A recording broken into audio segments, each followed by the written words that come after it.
Kami berikan kesempatan terlebih dahulu Ibu Irma Suryani dari fraksi Nasdem dan disusul standby Ibu Kurniasih dari PKS. Silakan Bu Irma. Bismillahirrahmanirrahim. Assalamualaikum warahmatullahi wabarakatuh. Pimpinan Komisi 9 yang saya hormati, kawan-kawan Komisi 9 yang saya cintai dan banggakan, Pak Menteri Kesehatan berikut jajaran, BPJS Kesehatan dan berikut jajaran, DJSN dan berikut jajaran, Dewas juga dan berikut jajaran semua. Yang pertama, saya sebetulnya ingin mengapresiasi apa yang sudah dilakukan BPJS Kesehatan untuk bangsa dan negara ini. Karena BPJS Kesehatan di periode ini terus terang jauh sekali lebih baik dari BPJS sebelumnya. Banyak terobosan-terobosan yang sudah dilakukan yang kemudian mempermudah akses pelayanan kepada masyarakat. Itu sudah kita bisa lihat bersama.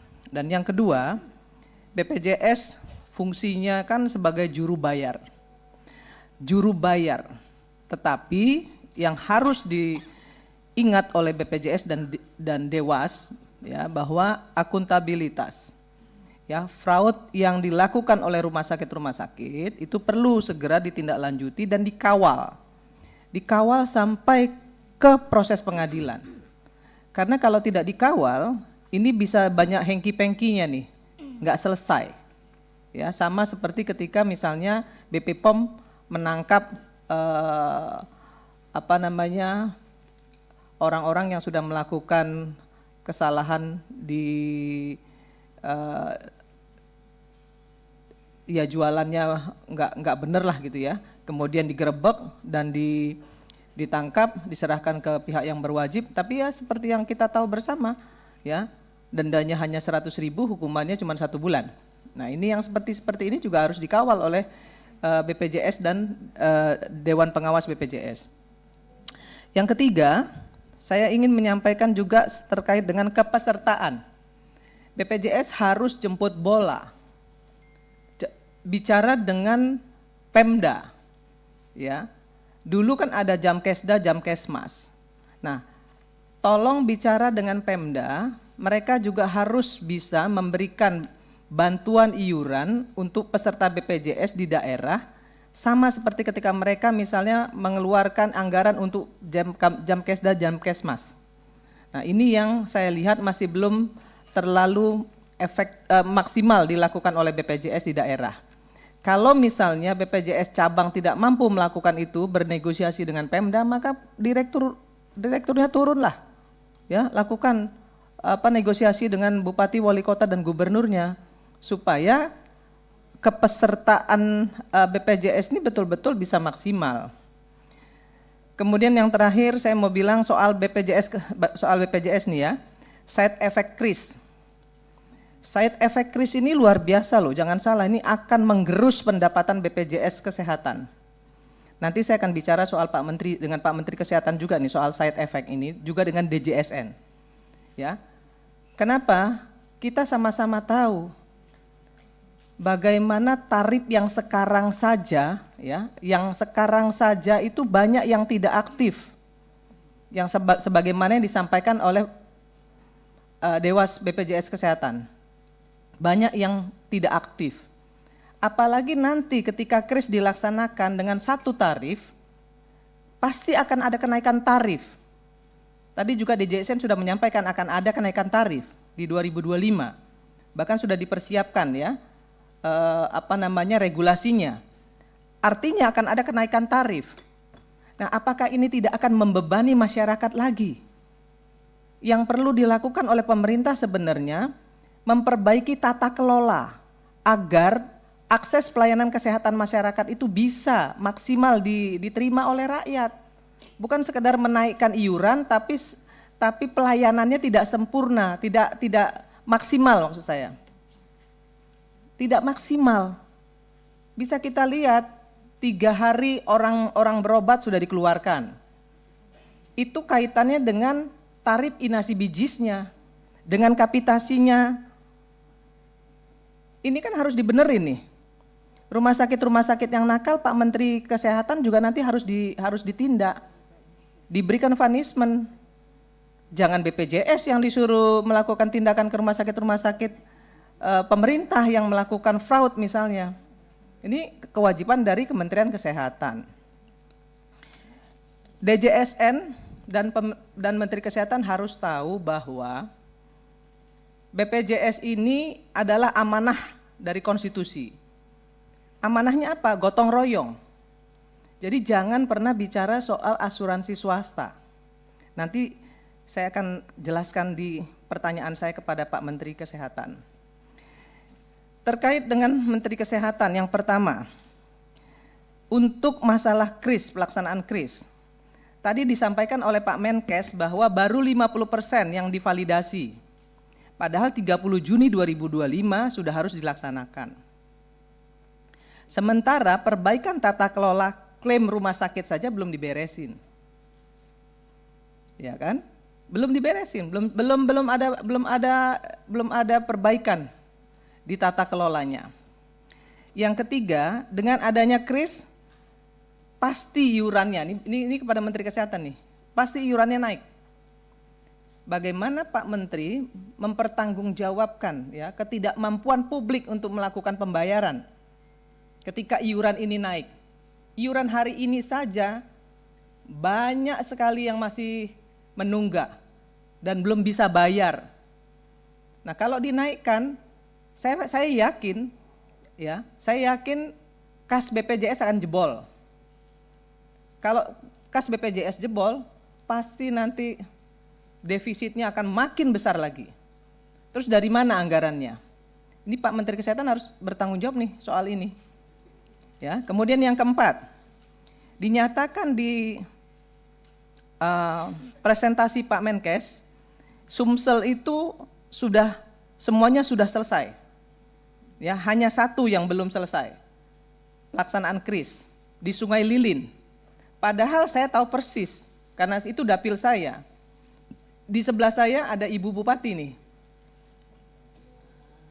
Ini ada Ibu Bupati di Lahat. Suaminya adalah Bupati Lahat. Di Lahat itu belum, persiapan KRIS belum dilakukan.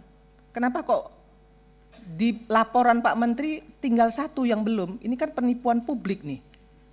Ini laporannya dari mana Pak Menteri? Saya yakin di Sumatera Selatan yang lain juga masih banyak yang belum. Ya, di Lahat ini ada orangnya nih, Ibu Menteri, Ibu Bupati loh.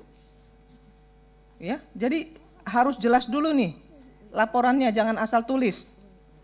Yang kelima, kenapa kuratif tinggi?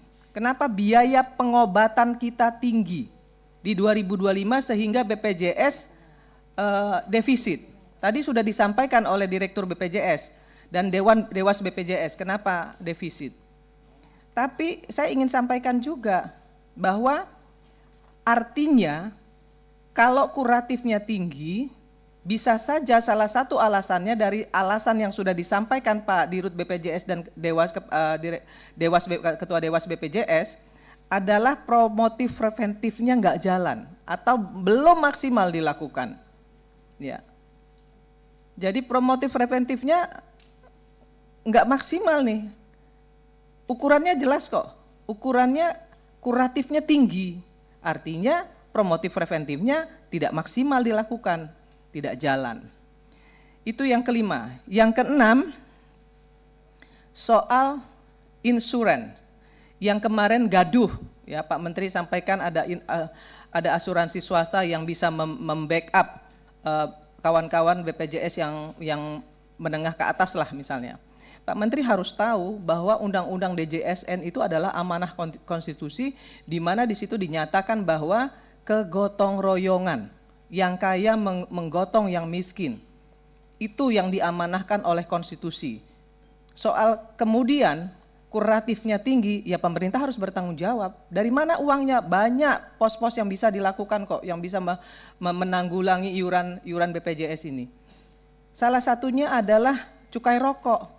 Cukai rokok itu kan bukan pajak, tapi adalah anggaran dana kesakitan masyarakat akibat rokok.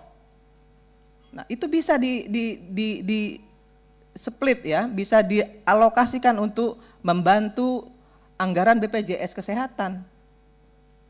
Nah, kenapa harus misalnya minta anggaran yang lain-lain, anggaran dari cukai rokok itu bisa disampaikan kepada pemerintah, itu bisa digunakan untuk menambah anggaran BPJS Kesehatan. Saya curiga, mohon maaf nih, ya saya curiga BPJS Kesehatan hari ini sudah membuka ruang atau Kementerian Kesehatan sudah membuka ruang, pemerintah sudah membuka ruang dengan adanya kenaikan kelas, ya. Selisih kenaikan kelas itu bisa dibayar oleh masyarakat. Dari kelas 3 bisa naik ke kelas 2 dia bisa bayar selisih. Dari kelas 2 ke kelas 3 dia bisa bayar selisih. Nah, saya curiga dengan adanya asuransi swasta ini yang akan dilakukan adalah urun medis. Ya, urun medis nih. Jadi obat-obatan, alat-alat kesehatan yang digunakan untuk pasien BPJS ini nanti diminta urun. Masyarakat diminta urun nih. Ya, sama seperti urun iuran kenaikan kelas. Nah, ini yang saya wanti-wanti jangan sampai terjadi nih Pak Dewas. Ini nggak boleh dilakukan nih, ya. Ini melanggar amanah konstitusi nih. Urun medis ini nggak boleh dilakukan. Jadi obat dan alkes, ya, kemudian itu akan dihitung dan dibebankan kepada pasien BPJS. Itu menyalahi undang-undang, menyalahi konstitusi, nggak boleh dilakukan. Maka saya selalu mengatakan tolong dulu baca undang-undangnya, baca konstitusinya, baru kemudian sampaikan ke publik supaya publik tidak gaduh. Kemudian yang ke-8 saya ingin sampaikan kepada Pak Menteri juga. Ke-7 untuk RS yang memainkan tarif inasi bijis. Ya, 3 hari keluar, kemudian 2 hari istirahat masuk lagi. Nah, rumah sakit yang seperti ini harusnya mendapatkan punishment. Ya, harus kan dibenerin nih regulasinya, tata kelolanya dibenerin supaya BPJS juga nggak jebol. Ya. Kemudian yang ke-8, rumah sakit jualan obat dan alkes. Pak Menteri mengatakan kepada kita semua bahwa membangun rumah sakit, kemudian memenuhi alat-alat kesehatan dan obat-obatan agar orang-orang Indonesia tidak berobat ke luar negeri. Tapi Pak Menteri tahu nggak sih rumah sakit sekarang ini banyak jualan obat dan jualan alkes. Orang sakit itu dikasih obat banyak sekali, bahkan obat sejenis. Ya, untuk pereda nyeri aja harusnya 1 dikasih 2. Nah, itu salah satu contoh. Kemudian setiap kali kita rawat inap itu harus juga periksa darah lengkap. Padahal sakitnya nggak perlu harusnya itu. Mungkin harus kolesterol dan yang lain-lain lah ya 2, 3, 4 item. Tapi seluruhnya diminta untuk dilakukan tes darah lengkap. Itu juga menghabiskan biaya. Bu Irma, kemudian kalau dipersingkat. Enggak, satu lagi, Pak. Ini perlu penting saya sampaikan, Pak. Makanya yang penting. Nah, yang selanjutnya penjualan alat-alat kesehatan loh, Pak. Yang harusnya nggak operasi harus operasi. Kan ini juga harus diberesin dengan Menteri Kesehatan. Nggak boleh seperti ini. Artinya tata kelola rumah sakit juga harus dibenerin. Kalau nggak mau BPJS Kesehatan jebol, nggak mau orang Indonesia berobat ke luar negeri. Saya kira ini yang bisa saya sampaikan kepada Pak Menteri. Satu lagi terakhir ini ya, side effect check up gratis. Kan check up gratis ini untuk yang ulang tahun. Tapi apakah Pak Menteri sudah menyiapkan anggaran untuk side effect-nya? Kalau kemudian diketahui masyarakat ini mengidap penyakit A, B, C, dan D, dan ada tindak lanjut dari pengobatan, anggarannya sudah disiapkan atau belum? Itu saja pertanyaan saya, dan mudah-mudahan Pak Menteri Kesehatan, DJSN, BPJS Kesehatan, dan Dewas memahami apa yang saya sampaikan dan kemudian tindak lanjuti agar tidak sampai terjadi defisit anggaran di BPJS Kesehatan maupun pelayanan akses kesehatan oleh masyarakat menjadi berkurang karena persoalan kris yang belum selesai ini. Saya kira itu yang bisa saya sampaikan. Saya tutup dengan wallahul muwaffiq ila aqwamit thoriq. Assalamualaikum warahmatullahi wabarakatuh. Salam.